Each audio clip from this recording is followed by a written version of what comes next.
annotated bibliography on key deer. I thought that was an interesting topic, so I decided to go ahead and review her paper, her annotated bibliography. The first thing I noticed was right here, the date's wrong. It should be written for June 2021. So I fixed that.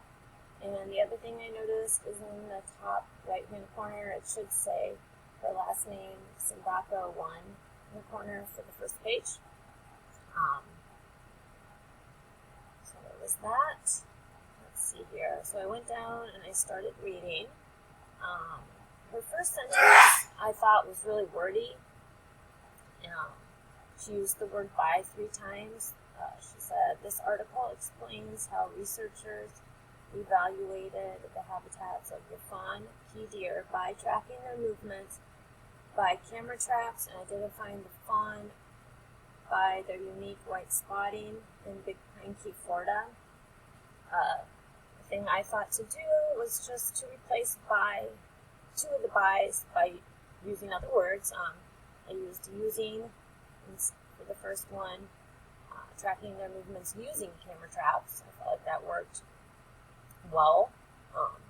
And identifying the fawn based on their unique white spottings instead of identifying the fawn by their unique white spottings.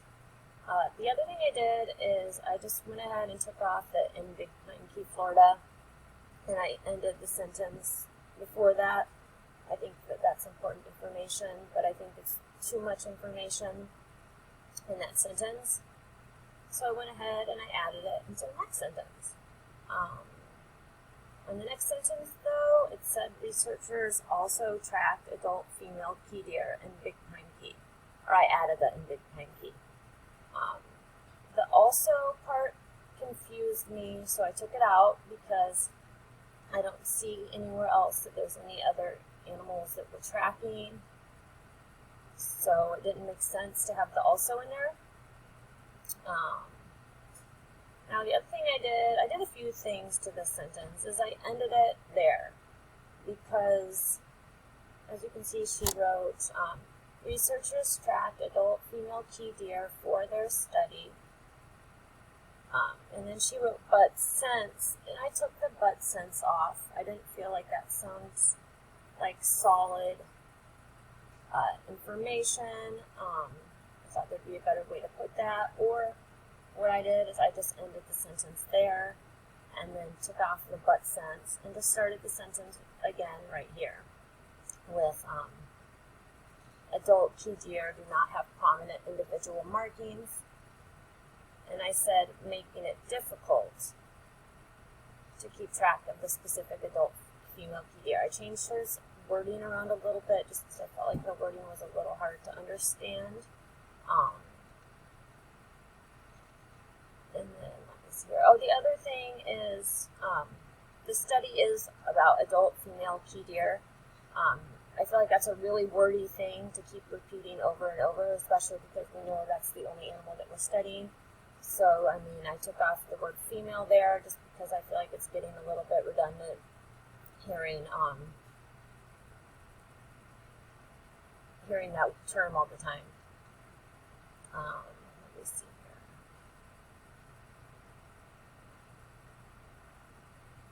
And then I just added an S to markings, making it plural, just because I thought that made sense. Camera traps would capture the markings on the left and the right flank of the fawns, because there's probably more than one.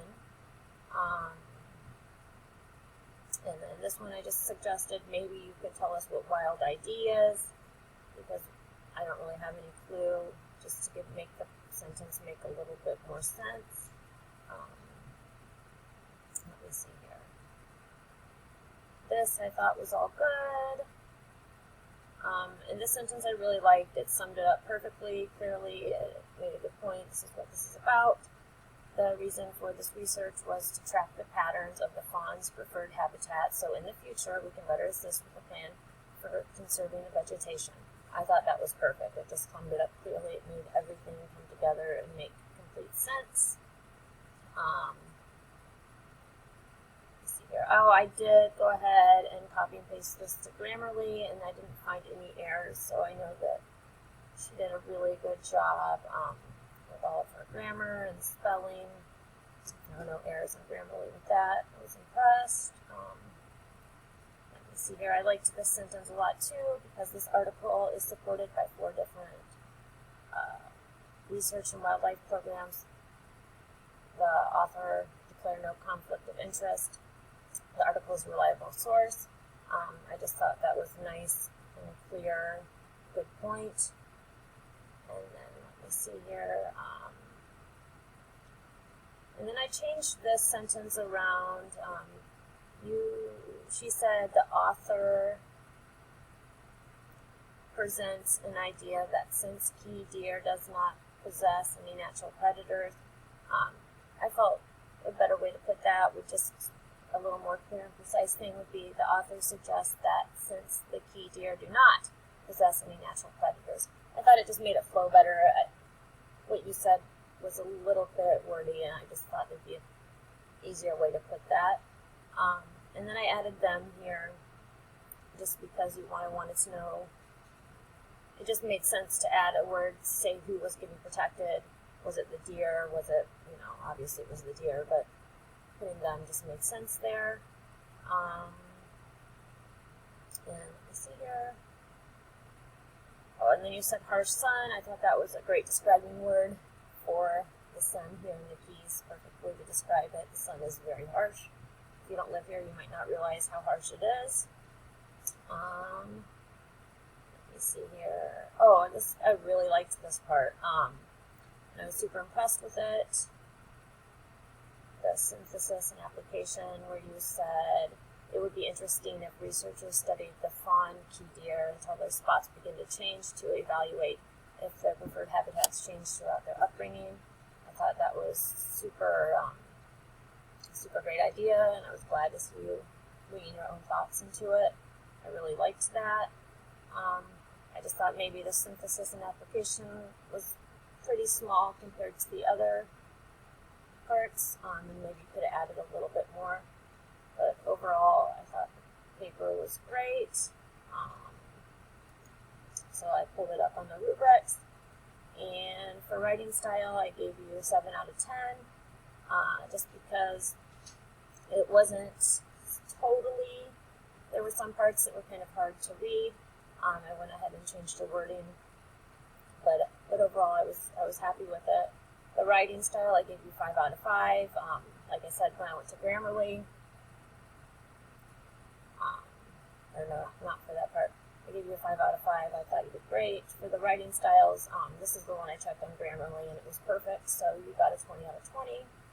Writing style, yeah, it was an MLA format. There were a couple errors with the date and not having the page number on the top, so I gave you 8 out of 10 because you missed those 2. I took 2 points off. Critical thinking and independent thought, yeah, I gave you 10 out of 10 for that. I felt like you did great. And when you added that part at the end about the key deer spots changing, I mean, that really solidified your independent thought and your critical thinking, so you got a 10 out of 10 for that too. That was perfect. Evidence-based theory and practice, you got a 15 out of 15. Your works cited was there. Everything seemed perfect, so you got all the points. And evidence-based theory and practice, I gave you a 10 out of 10 for that. You had the in-text citation, the works cited, everything was good. And then let's see here, the last 2, you got a 5 out of 5 for synthesis and application. Yeah, you did introduce new ideas. And did you suggest a further study? And you did. You said it would be cool if they had the study about the spots changing. So you got all your points for that. So overall, you got a 95 out of 100. I thought it was great. Good job.